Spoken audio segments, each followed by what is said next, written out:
Good morning friends. Online learning channel में आप सभी का स्वागत है। 80 शब्द प्रति मिनट की गति से संपादकीय डिक्टेशन शुरू होगी 3 सेकंड बाद। स्टार्ट। पश्चिम बंगाल में बड़ी जीत हासिल करने के बाद तृणमूल कांग्रेस की नेता ममता बनर्जी ने तीसरी बार राज्य के मुख्यमंत्री पद की शपथ ले ली है। जाहिर है अब अगले पूरे कार्यकाल के लिए राज्य की कमान एक बार फिर उनके हाथ में है। कार्यभार संभालने के साथ ही उनके सामने फिलहाल सबसे बड़ी चुनौती यह है कि नतीजों की घोषणा के बाद से राज्य में जिस पैमाने की हिंसक घटनाएं सामने आ रही हैं उससे वे कैसे निपटती है। हालांकि शासन के उनके तौर तरीकों के रिकॉर्ड को देखते हुए यह उम्मीद की जानी चाहिए कि वे स्थानीय जटिलताओं को समझकर जल्दी ही हालात पर काबू पा लेंगी। लेकिन यह सवाल अपनी जगह बना हुआ है कि आखिर चुनाव में भारी जीत के बाद तृणमूल कांग्रेस के कार्यकर्ताओं पर हिंसा के जैसे आरोप लगे हैं उस पर उनका क्या रुख होगा। गौरतलब है कि पिछले रविवार को विधानसभा चुनाव के परिणाम में तृणमूल कांग्रेस की भारी जीत के बाद से राज्य में लगातार हिंसक वारदात जारी है और करीब 1.5 दर्जन लोगों के मारे जाने की खबरें आ चुकी हैं। इसमें एक और भाजपा अपने ज़्यादा कार्यकर्ताओं की जान जाने की शिकायत कर रही है तो तृणमूल कांग्रेस भी अपने लोगों की हत्या का आरोप लगा रही है।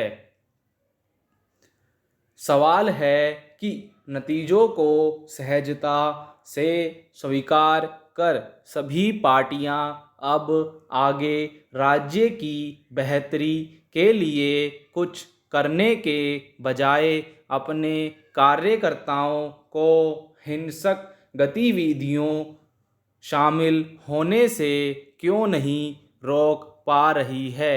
हालत यह है कि हिंसा के पैमाने को देखते हुए जहां राज्य में राष्ट्रपति शासन लगाने तक की मांग उठ रही है वहीं तृणमूल कांग्रेस ने हिंसा फैलाने का आरोप भाजपा पर लगाया है। इस बीच शपथ लेने के बाद ममता बनर्जी ने हालात से निपटने की बात कही है लेकिन साथ यह भी शिकायत की कि सोमवार तक राज्य का समूचा प्रशासन चुनाव आयोग के हाथ में था। यह एक तरह से हिंसक गतिविधियों को शुरुआत में नहीं रोक पाने के लिए चुनाव आयोग को कटघरे में खड़ा करने जैसा है। क्या ऐसे आरोप प्रत्यारोप से मौजूदा हिंसा का हल निकाला जा सकता है। हिंसा की कुछ घटनाएं चुनावी प्रतिद्वंदिता और स्थानीय लोगों के बीच आपसी टकराव का नतीजा हो सकती हैं लेकिन फिलहाल जो हालात दिख रहे हैं उसमें दोनों पार्टियों के शीर्ष नेताओं को अपने कार्यकर्ताओं को नियंत्रित करने का उपाय करना चाहिए ताकि हिंसा थम सके। यह ध्यान रखने की ज़रूरत है कि निचले स्तर के कार्यकर्ताओं की सक्रियता और उनकी गतिविधियां आमतौर पर वरिष्ठ नेताओं के रुख पर निर्भर होती हैं। अगर इससे इतर कभी हालात पैदा होते हैं तो उसे भड़काने या फिर काबू करने के मामले में शीर्ष स्तर के नेताओं की बड़ी भूमिका होती है। यूँ पश्चिम बंगाल में चुनावी हिंसा का लंबा इतिहास रहा है।